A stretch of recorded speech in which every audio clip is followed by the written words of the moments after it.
everybody. Welcome to Anatomical Gangster. I am your host, Sue Hitzman. What if your body holds the key to accessing a deeper intelligence, a force that not only shapes your physical health, but also your consciousness?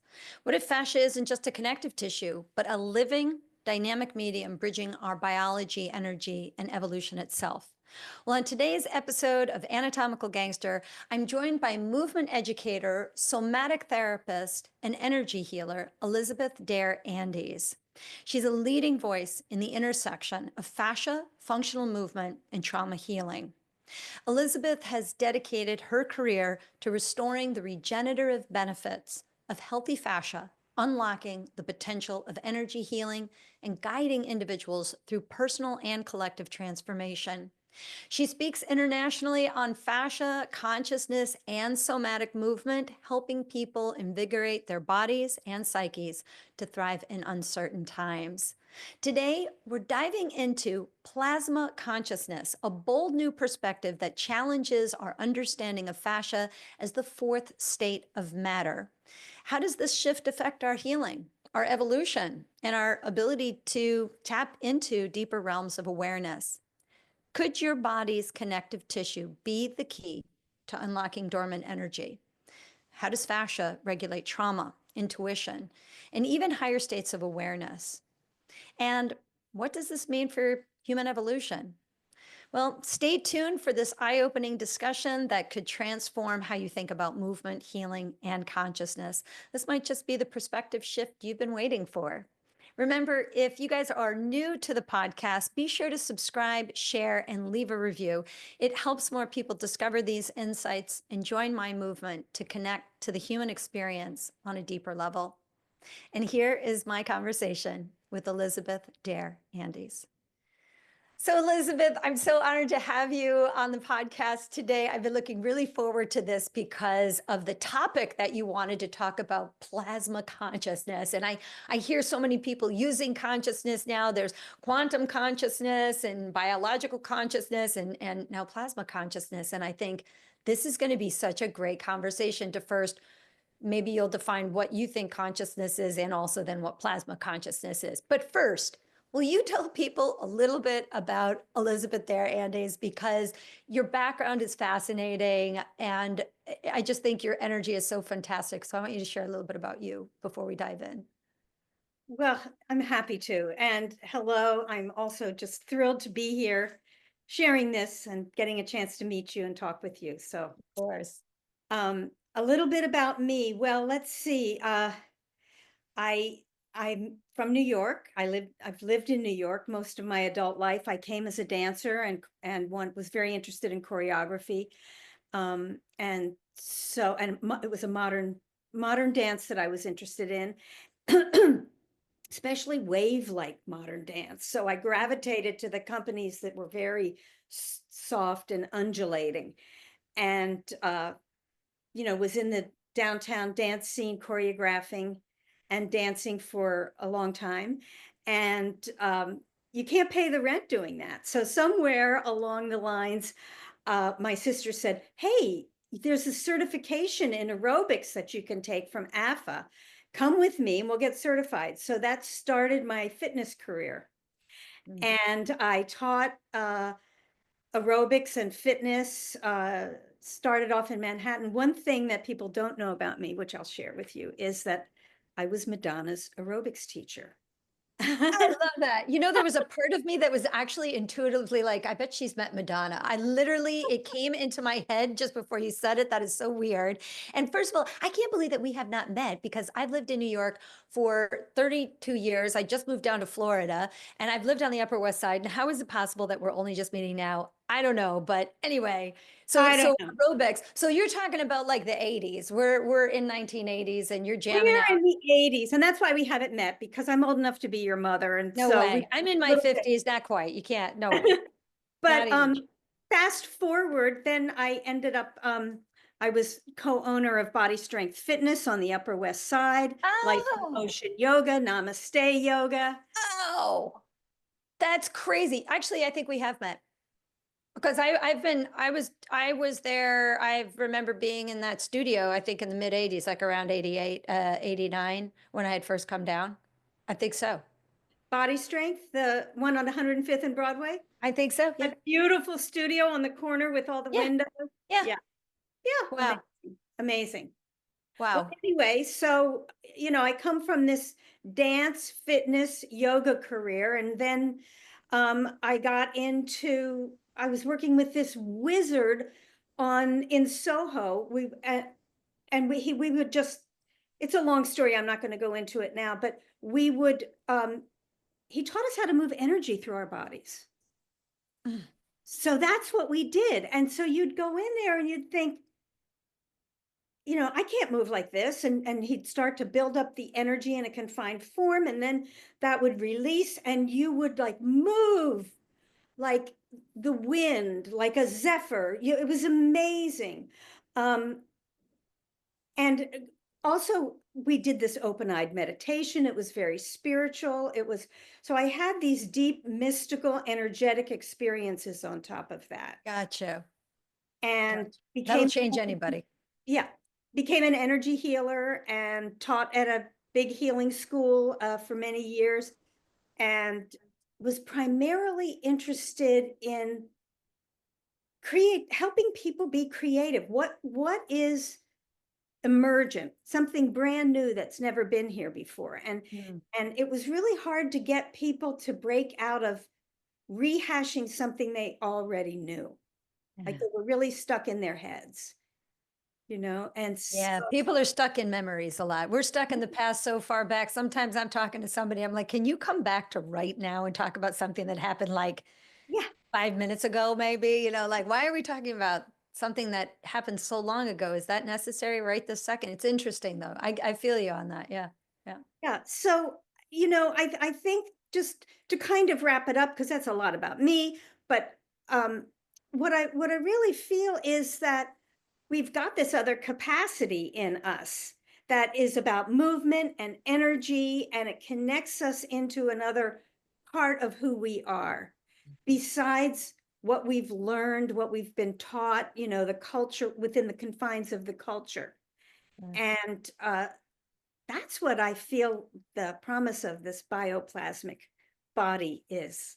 I think that's such a great way to say it too. I was just talking to a friend whose son is 16 and wants to bulk up and everything. And now he's doing like food loading and then he's like fasting and he's talking about taking testosterone. And I'm like, isn't he 16? I'm like, give your body a minute. What are you doing? And I think we get so tied up with the physical form that we forget that we have an ethereal body, a spiritual body, a plasma body, right? We have aspects of our very being that are well outside of our conscious I'm Sue and you're Elizabeth kind of mind. And I think if we can bring ourselves closer into the energy of our bodies, which I know some people are like, oh, there's that woo woo word. And I'm like, everything's energy, dude. Like the plants have energy. I have energy. Inanimate objects, I don't know if they have energy, but they sort of have their own because somebody built it. So I think it's the way that we perceive the world that is confusing for people. And there's a word that I heard you say is energy healer.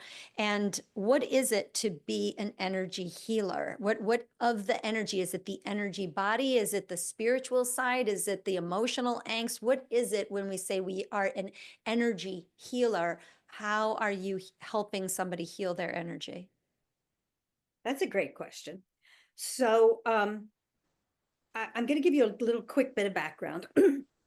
I was trained at the Barbara Brennan School for Healing. Oh, yeah. Barbara was a NASA physicist. She built this international school. And so Barbara has a method that she taught us at the school. Oh, by the way, it's in Florida. It's the only accredited energy healing university in the world, I believe. And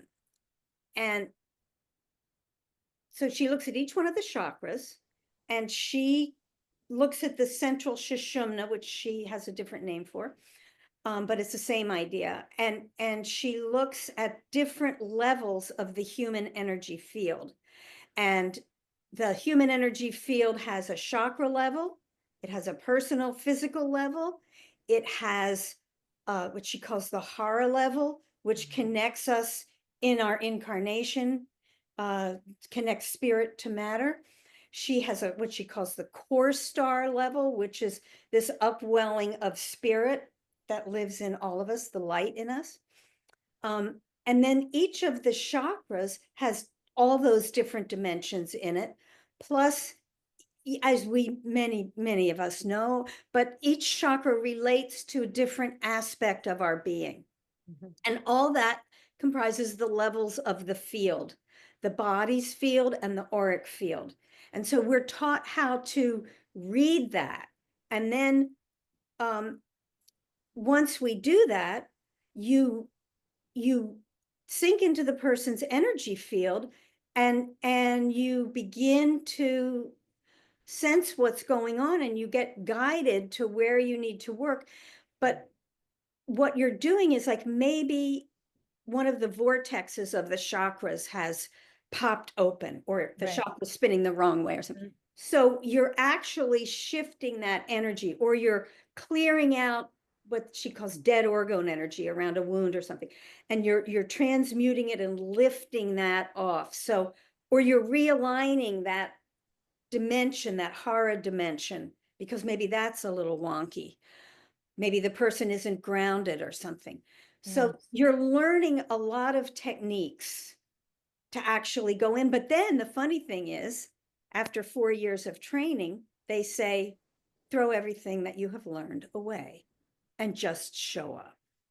Yeah, that's such a powerful comment, and I had shared with Elizabeth that I've actually done another podcast with John F. Barnes, who is the founder of myofascial release therapy, and I had said to him, when I learned cranial sacral therapy and visceral manipulation, I remember my teacher Gail Wexler saying, "Palpate, don't manipulate. Feel and follow, don't initiate. Don't project. Just come in, know your energy, and then listen and wait." And it completely changed the way that I worked with people. My intuition, I think, escalated much better because it took out the need for me to have to fix anything. I just had the body tell me what it was. The person could tell me any story they wanted, but when I listened to the body gave me a message, and I paid attention to it, and things changed. And when people said, "Gosh, you helped me to heal this or that," I'm like, "I didn't do anything. You did it. I just opened a door, and your body went through it." So I think you're hitting it, and I love that definition of an energy body. I think that's great because, again, you're talking about chakras and things like that. I'm sure some Mhm. people listening will know what we're talking about. So I want to talk about plasma consciousness, and I guess to get into that, everybody has a different definition, it seems, these days of consciousness. Sometimes people are talking about like my thinking self, and I think if you can see it, taste it, touch it, smell it, that's not consciousness, right? The observer observing these things, that's consciousness. So how do you define consciousness? Are you in on that same kind of idea? I'm right along the same kind of idea. First of all, I think that consciousness is eternal. I don't So, think so, it's so, so, so, so the collective consciousness, you're talking about the collective, not Sue's consciousness, not me being the observer of what's going on, but you're saying the collective consciousness that we are all connected towards is what you're speaking of. no, I'm speaking of both. Okay. I do think Sue's consciousness moves through time and evolves, and I'm I guess in that sense I'm linking in my mind consciousness with soul. But I also feel that consciousness is connected to spirit. Hmm. So I think it's both. And I think that's a vital relationship that nourishes us. But I think that to answer you more about consciousness, consciousness is not bound by the laws of time or space. That's what I see. So when you die, your body's not here anymore.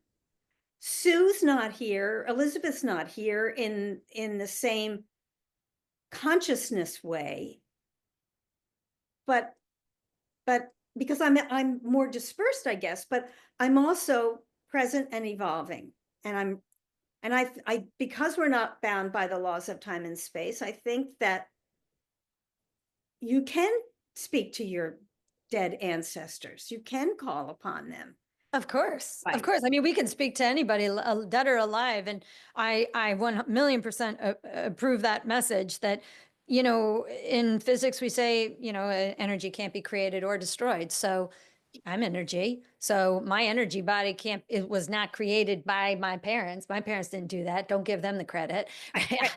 I am the process. And I have also learned from Yap, they might have created the embryo, but I brought myself into that embryo and I was the process that created myself. And that's that energy you're talking about. And I think that's great for everybody to hear, is that while you don't get to take your body or your mind with you, the energy body, that ethereal body, that's eternal. It's going to live forever. And that's a great message.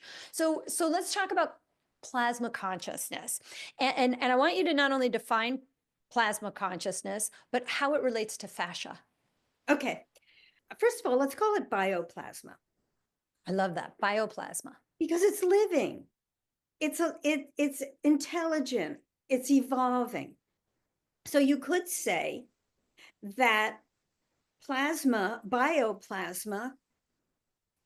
holds some of this consciousness that we have inside of our human bodies and our energy bodies in this form. And that's what animates our life. And so just to quickly connect that back to, I cannot separate that from fascia. Yeah, I mean, how can you? Because what's plasma? First, I want to say that bioplasma is the fourth state of matter.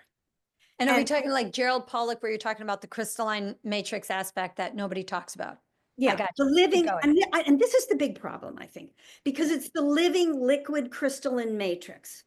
I think people's eyes glaze over when you say that. Yeah, just call it fascia because that's what it is. That is the But crystalline matrix that people refer to. I always hear people talking about crystalline plasma. I'm like, you're talking about fascia, right? Let's just use one word and everybody can get over it. It'll make and it it's easier. so quantum, and quantum, it's weird. Quantum is, there's a lot that can be a triggering word. I did a little bit of research at, just because I thought, and I have thought this before, boy, the theory of relativity came out in like 1915. And then 24 years later, the Russians were photographing the auras in Kirlian photography. Mm. So we might not have jumped on the theory of relativity bandwagon right away, but we were exploring this idea of energy in the body and actually photographing it. And then things went nowhere. And it's been like 86 years or something since then. And I think that we're really at a place right now where there's a lot of wonderful information, knowledge about fascia that has come to the fore that really, it feels like it needs to be integrated in a way that makes sense for people. And we don't need to know every detail and all the science behind it, but I think it does help to incorporate some of that knowledge base into it, because plasma is, so I think we're living bridges. I think we are both living in a 3D atomic world where it's what's manifest here. And, it's like Missouri, the show me state. It's got to be real. I got to be able to touch it for it to be real. And then there is this other reality, which is the quantum reality of 4-dimensional, 5-dimensional, and other dimensions in the multidimensional universe that is also equally us. And Yes. the more we can incorporate that into our sense of who we are, I feel the more it expands our sense of what it means to be a human being in this world today and what our potential is. Yeah, I think it gives a new definition to the human experience. I think people get really caught up in their status, in how much money they make, and, do my parents love me, and am I good enough? And I mean, I just know when I was younger, I did a lot of really stupid things, and most of it was to try to make my dad tell me that I was good. Yeah. right? That I was doing something valuable, or that, like, great job. But when you go your entire life and then they die, and you never really hear that until they're dying, and then they tell you how much they love you and they think you're great and you're so smart and this and that and the other thing, you think to yourself, God, I went 28 years thinking that I had to really work for you to love me at all, when in the end he was just scared to pieces about me, I guess, like, about my weirdness. And he thought people were going to take it, like, like, he saw the uniqueness, and he just was trying. I don't think he was trying to so much diffuse it as much as he was trying to tone it down, so I didn't get myself in trouble. But you evolved that, and I think that's where our energy bodies can heal also, is that you suddenly change the story and you wake up to something and go, gosh, I'm not even doing that to make myself happy. I'm doing all this for somebody else to tell me that I'm great, or to show off my car, my house, and you finally just go, what the hell am I doing? I'm, like, at this point, I'm 54. I'm over all that, like, if I'm not joyful, even in the worst of times, I think that we hurt the human experience. We hurt our purpose of being on the planet. Even when we're sick and we get disorders and diseases, we can sit there and say, woe is me. But if everybody around you gets to learn how you rise up from the ashes that are given to you, I think that's part of the human experience. We're not going through it ourselves. If we allow everyone to be a part of it, this keeps us connected to what you're talking about, this consciousness, right? So beautiful, Sue. And I also love what you say about the power of our ability to change our story. Yeah. Because I feel like, you hear, oh, the issues are in the tissues. Well, yeah, but there's also the blessing in the tissues. Yeah. Let's look at that, and what can we do to nurture that and bring that forth so that we can change our story. We're not a victim anymore. You know, Exactly. Yes. Yes. I- And you're also, this is something, Elizabeth, that let's see if you can, let's talk a little bit about this, because we're basically saying that when we're talking about bioplasma, plasma consciousness, that what you're doing is it sounds to me like you're saying fascia is not an inert material. It's not just a connective tissue, right? You're seeing fascia functioning beyond its structural role, which I get it. It holds everything together. Great. But it's an intelligent dynamic system. So how do you see fascia as an intelligent dynamic system, a living aspect of our being, plasma, whatever you want to call it? uh, okay. I hope this answers your question. And if it doesn't, rein me in. But, but here's the thing. We have to get that it's different. We have to understand a little bit of the quantumness of it to know its potential, because there's so it's inherent in us. It's in that it comes forth fascia in that mesenchymal layer in our embryonic development. It lives in us. It's our multipotent stem cell consciousness that's living in us. um it it is the fourth state of matter, which means it's not stuck being solid, liquid, or gas. It's changeable, it's mutable.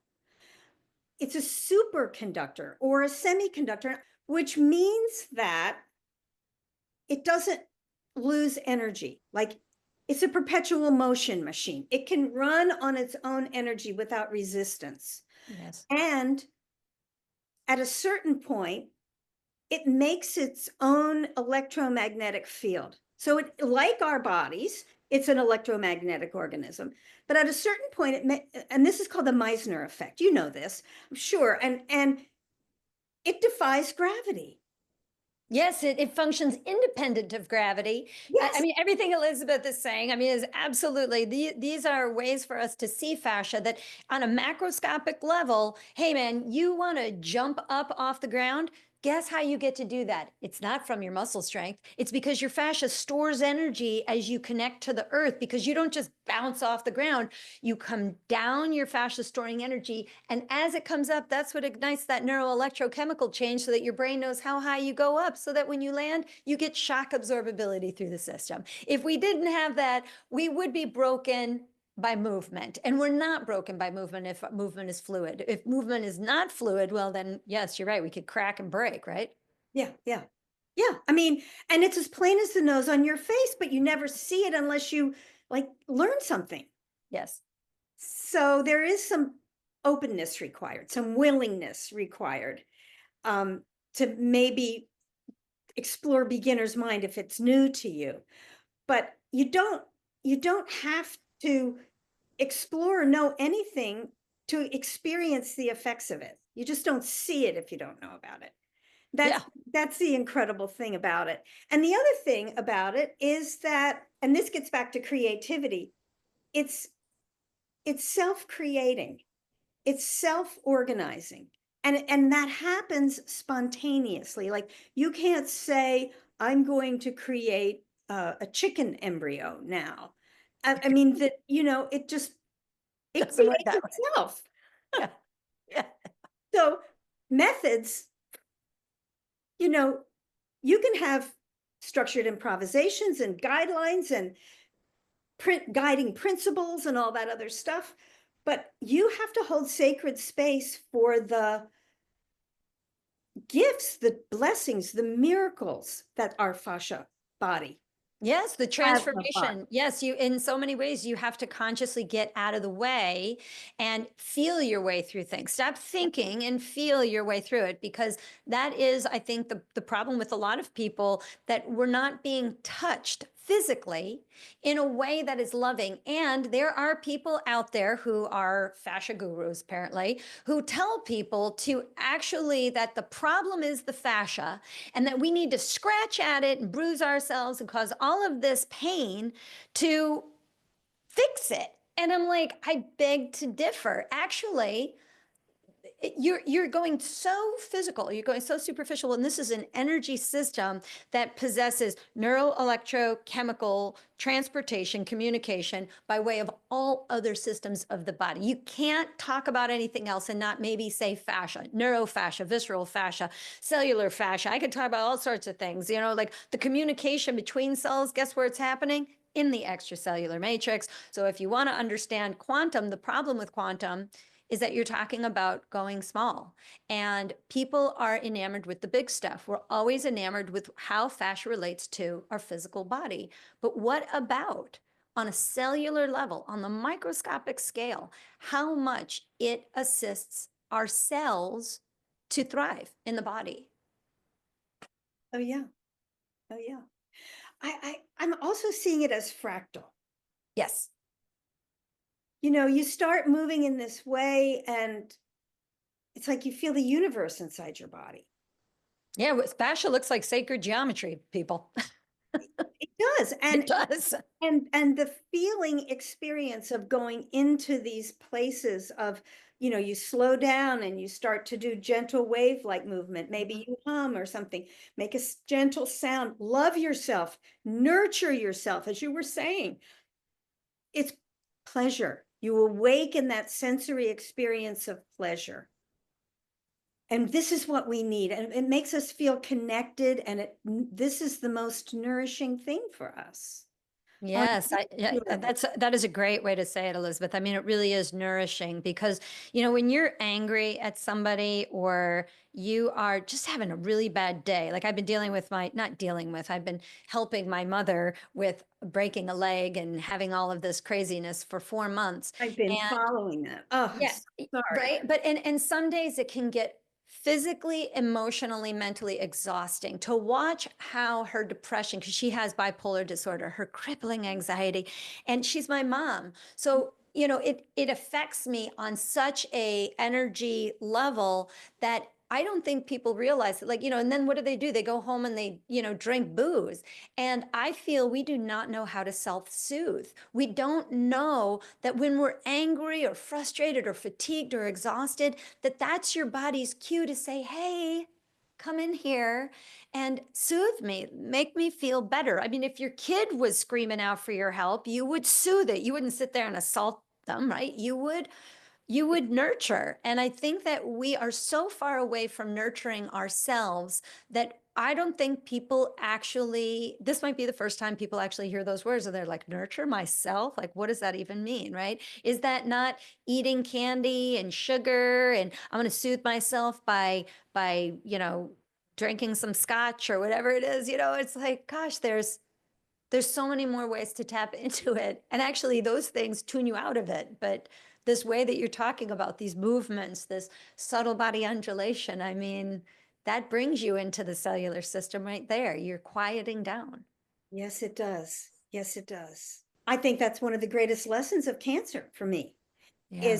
is realizing that, as a woman, uh, I I had businesses in the city, I had a house in the suburbs, I had two kids, I was running back and forth, I was doing everything for everybody all the time, overgiving. Where was I nurturing myself? Mm.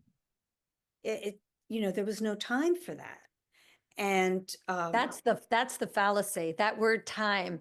That word time gets us every time, right? it Where I don't have was enough, right. right? I don't have enough time. It's too much time. I can't take the time. But really, time is all you got. And once you are out of time, well, yeah, don't wait until you're out of time, Don't right? wait, don't wait.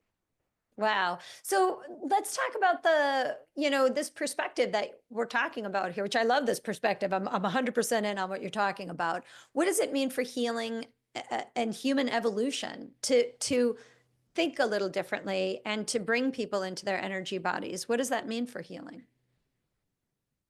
Um, oh, that's a great question too. So, there's no question that we are in a time of great change and uncertainty. And I don't know about you, but it's mirrored in my own personal life as well as in that world at large. Mhm. Um, and I think many people are waking up to the fact that it's unsustainable, that this way of living on so many levels is unsustainable, and that if we want to um, have a future where we can all live in a planet with a very different climate and different resources and or dwindling resources, that we've got to find a way to be together and live in a sustainable way and as a community that is not at war with one another. So you bring it into the we level, and how do we create nurturing communities? How do we create nurturing lives for ourselves? It's funny, when 9/11 happened, my house was on the Hudson River, in Rockland County, just north of the city. And my porch overlooked the river. And I remember thinking that the planes could have come down to the World Trade Center, but there could be more planes coming to Indian Point, the nuclear power plant just north of me. And realizing that it was a real wake-up call for me because my kids were young. And I thought their future is not assured. I just assumed life was going to go along like it always had, and blah, blah, blah. And I realized that was no longer the case. And I realized also that change was going to happen, but it had to happen inside of us. Mhm. Yeah, because I was in New York City when 9/11 happened, and my brother used to work for Cantor Fitzgerald and had just gotten a job for Lehman Brothers. But when I saw that plane hit, I was actually on an elliptical machine at the gym, and I literally fell off that machine thinking, my God, my brother is right there. And thinking, God, it was like a tsunami in New York. But I never in my life have ever seen New Yorkers pull together as a community for one another more than I did in that instance. It didn't happen in COVID by any means. In COVID, people were like putting their arms out at you when they'd walk past, get away from me. And you're like, oh my God, it's like aliens have landed and we're all turning into mutants. What's happening? Like this, it was like we were vetting against one another. Did you get vaccinated? Didn't you get vaccinated? I'm like, give it a break. Like, who'd you vote for? I don't know. It's none of your freaking business what anybody's doing. Just mind your own stuff. But when 9/11 happened, such a crazy time, that was a pinnacle point for me. I saw people come together like I never did before. And I think it brought strength to New York, which is different than what happened with COVID. It was the opposite with COVID. Yeah, yeah, yeah. Yeah. And what was different? Social media. Yeah. I didn't have a cell phone then. Then I Yeah, got yeah, I put did down have a that cell I phone and I felt left it big home because I went pressure. to the gym. Yeah. We weren't cell phone people. I get it. I get it. So great, Elizabeth. But anyway, so here's the thing that I'm feeling is that we recognize that the towers of our culture are crumbling, and we don't know what's next. And I don't feel like we kind of have a North Star, a place to go inside ourselves to Yeah. get centered, to get fed, to feel connected. And and that's what I feel this bioplasmic experience can give us, because it's right here in our bodies. So we don't have to go out and anywhere and get it. It's free, and it's us, and it's untouched, and it's unwounded, and it's mutable and adaptable and changing, and it's conscious intelligence, and it's light information. There's a purity to it that connects us to that original impulse of life, the vitality, the eros to come into form.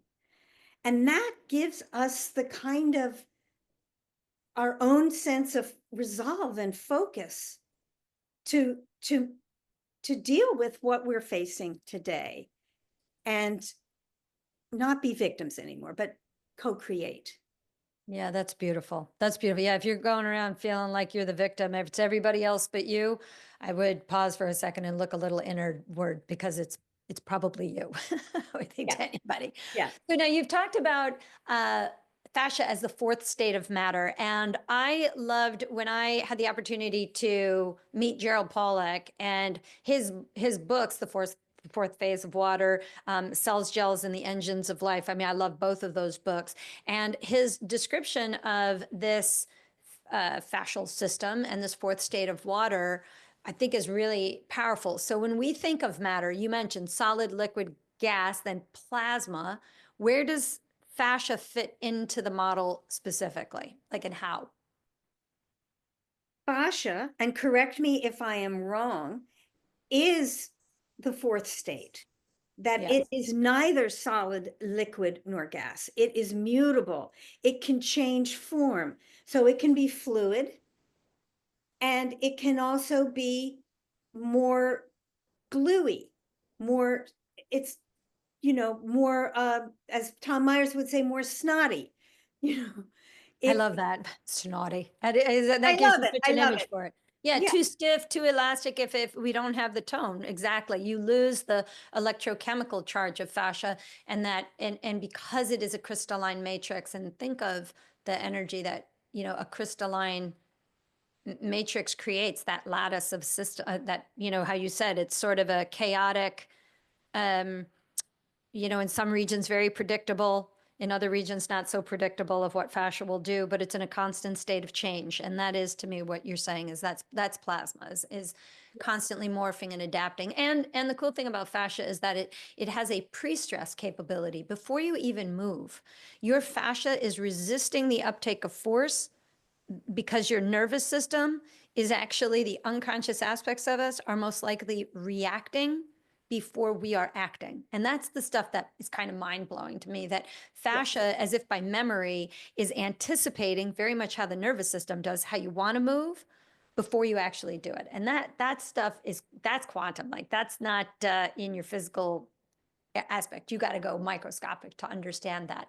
So can you explain the relationship between fascia fluid dynamics and energy transfer? Because again, as an energy healer, and you're talking about that energy body, what is that relationship, fascia fluid dynamic energy transfer? I don't know that I can really answer that without like launching into a whole bullshit phrasing around it. Give me a bullshit phrase. I want to hear, what would be the bullshit phrase of that?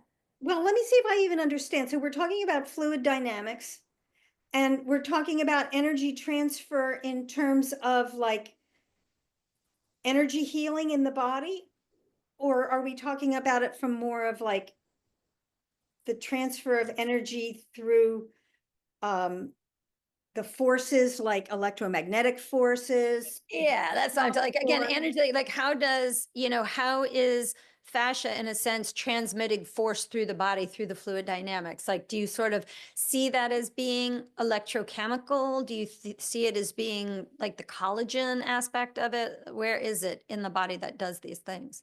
I know this is probably a tough question. Sometimes I ask really hard questions on this podcast. So Like, this is like the extra point question on the final exam, right?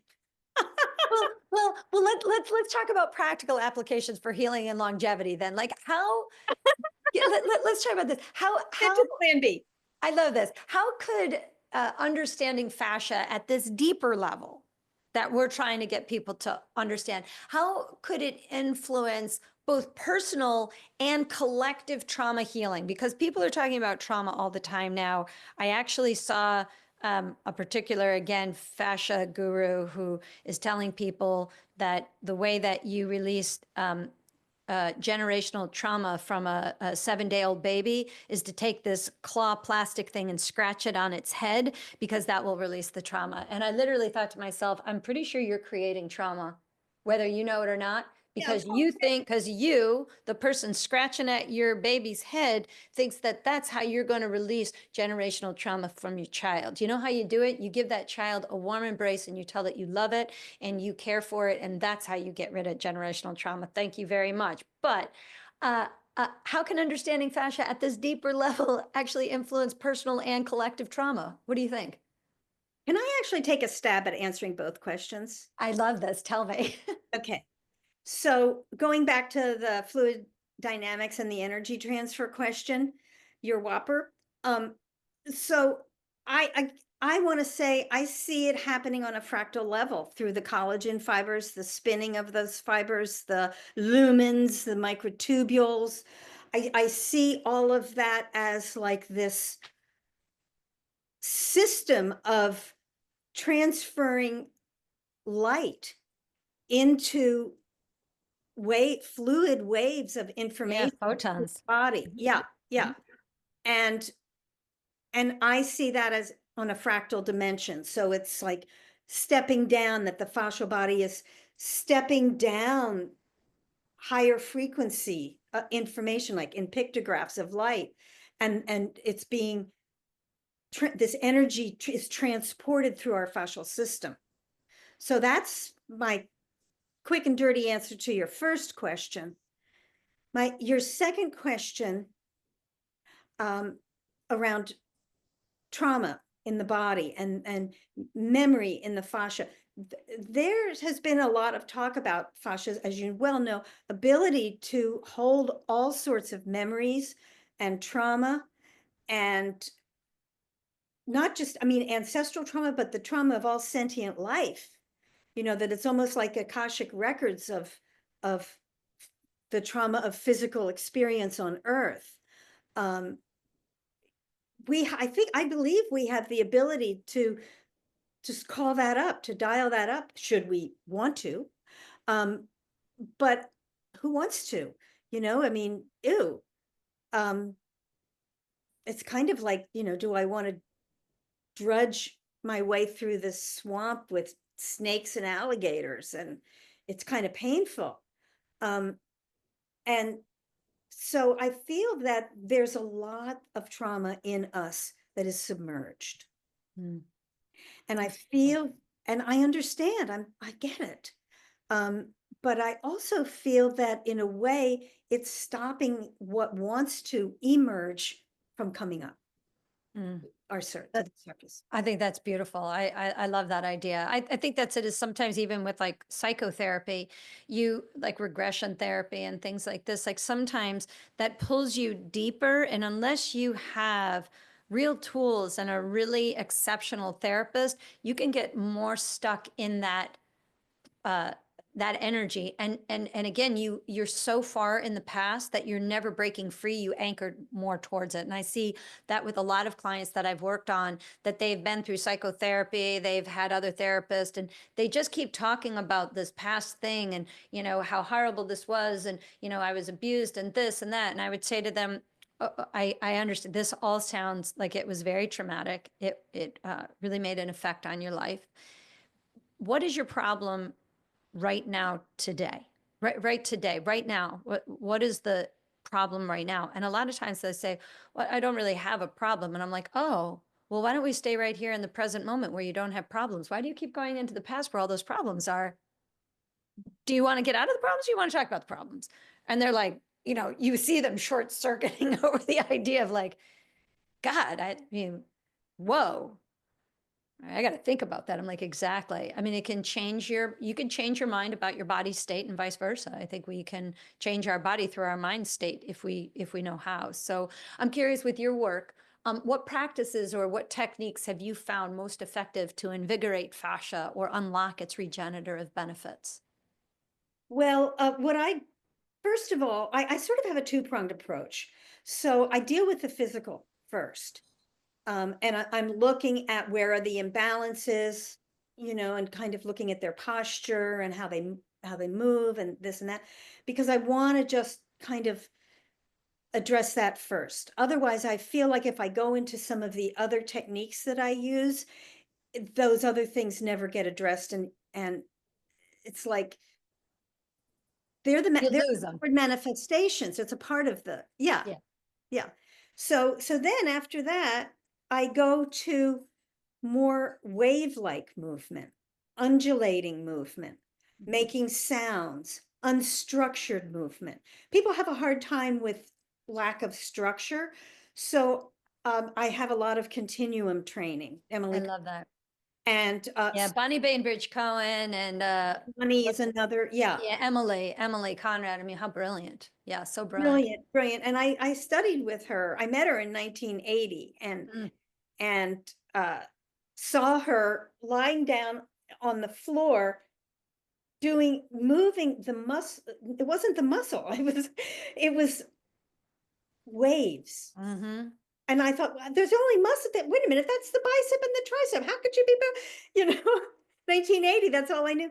But it was like undulating waves up her upper arm Mm, and then down mm. again. And I was like, Mesmerized. it was amazing. Yeah. So I try to do movement. It doesn't have, I mean, she was amazing, and it doesn't have to look like that, but it feels like that.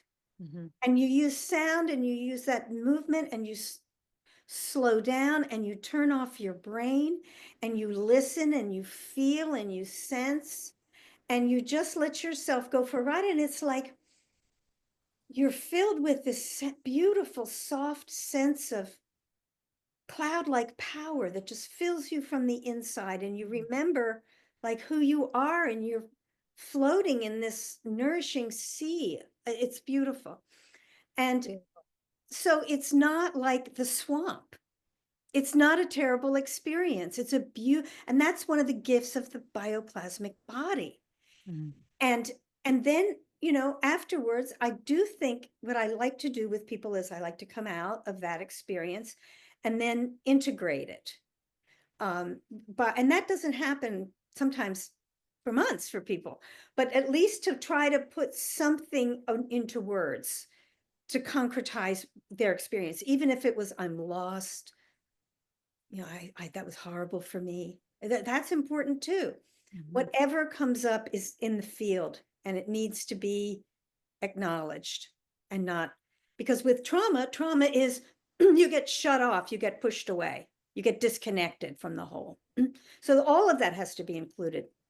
And then, I usually work with people over a period of maybe 3 months or something like that, 6 weeks, 3 months.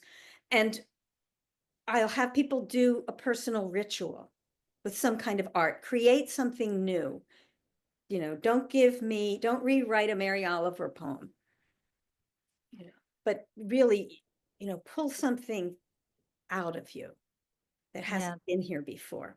Yeah, that's beautiful. I think one of the biggest things I ever learned was um, in Buddhist practice and meditation is learning how to be the observer in the process of observation on something you're observing. And what I'm usually observing are all the thoughts, right? I'm trying to get quiet, not think. And so sure enough, another idea, like I'm in a conversation in my head going, okay, and but the moment I become aware that I am thinking that, and I thank you, and I just let that go, and I breathe and I go back to my focus breath.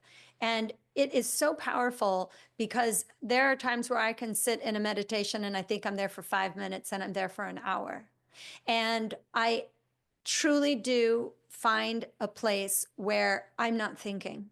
And that is so peaceful, especially because I'm thinking all the time. I'm thinking, and sometimes I'm having like 67,000 conversations in a day, and 66,994 of them are with myself. And the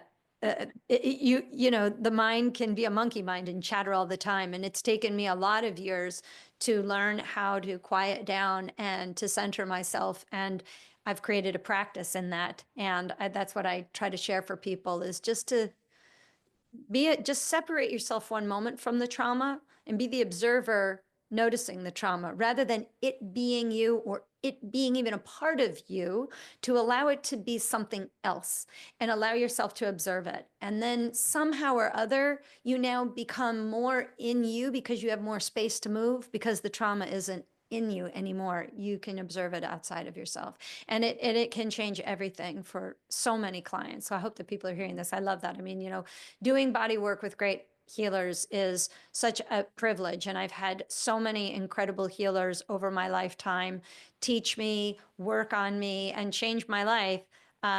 It just is incredible when you have somebody who can kind of be like a shepherd to sort of show you the way, and you get out of the way of so much of the things that most people lose themselves because. Yeah. Yeah. It's big. Yeah.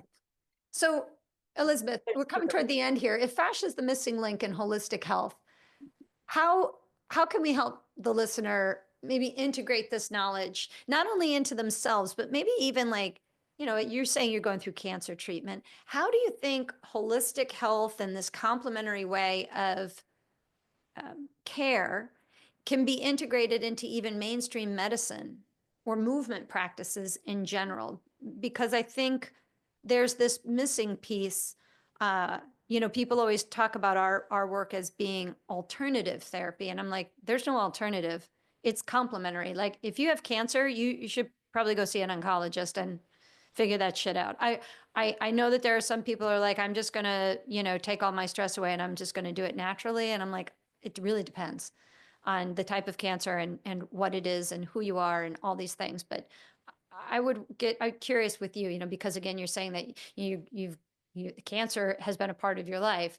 So how can understanding fascia um, in holistic health creep into mainstream medicine so that we see the complementary aspects of it? Oh boy, I think there are so many ways that we could address that.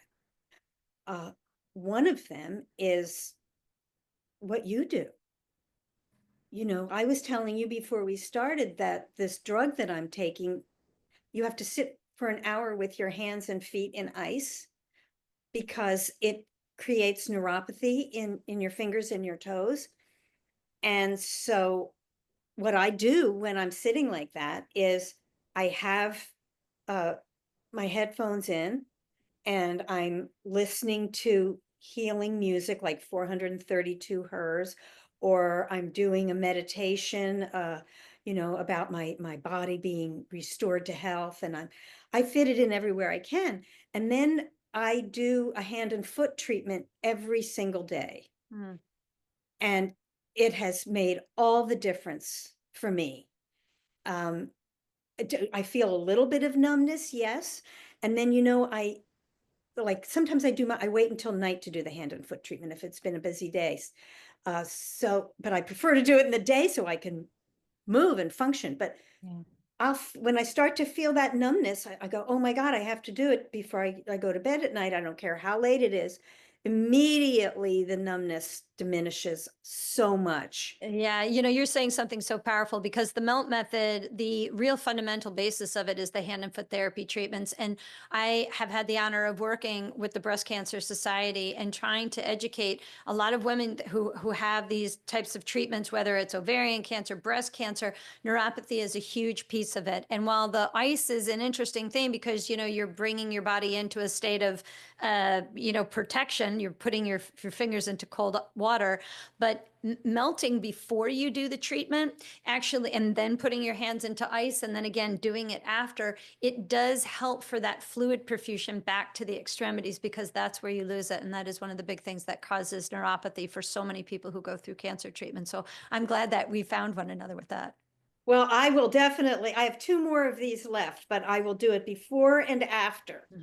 Yeah, Yes. it'll make a big deal. Yes, So, yes. so Elizabeth, I ask everybody the same question on Anatomical Gangster at the end, so I'm going to pose it to you. If you could tell somebody something that you've learned in your life that completely changed the way that you saw the human experience, it really gave you peace back to your life, and if they heard it, it might very well bring peace back to their life, what would it be? Hmm.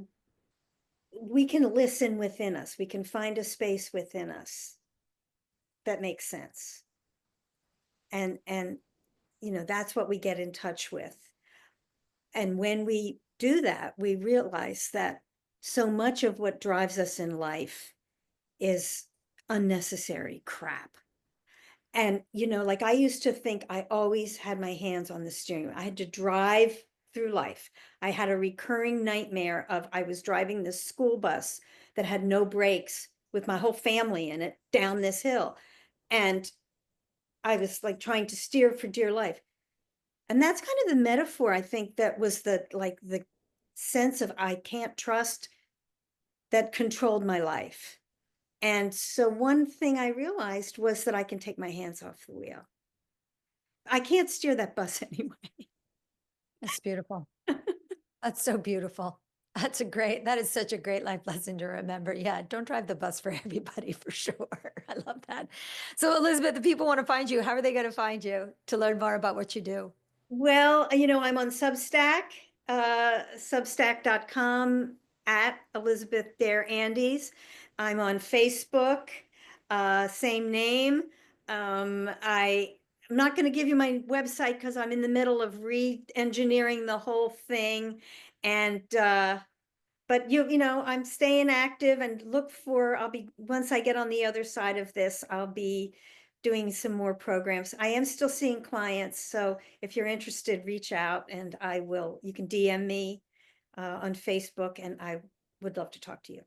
I love that. Well, Elizabeth, that was such a lovely conversation. That is it for today on our episode of Anatomical Gangster. And just remember, if this conversation stretched your mind, maybe even your fascia, and made you rethink what's possible of your body and your healing, be sure to subscribe. Share this one with a friend that might be curious to listen in. Leave a review for me because it helps more people discover these insights and join this movement to help people live a more abundant life. Until next time, keep moving, keep questioning, keep unlocking the wisdom of the body, stay gangster, stay curious, and I'll catch you in the next episode. Thanks again, Elizabeth, for joining me Thank you today. so much. It was a delight. Thank you. Be well. Bye-bye. Bye, everyone.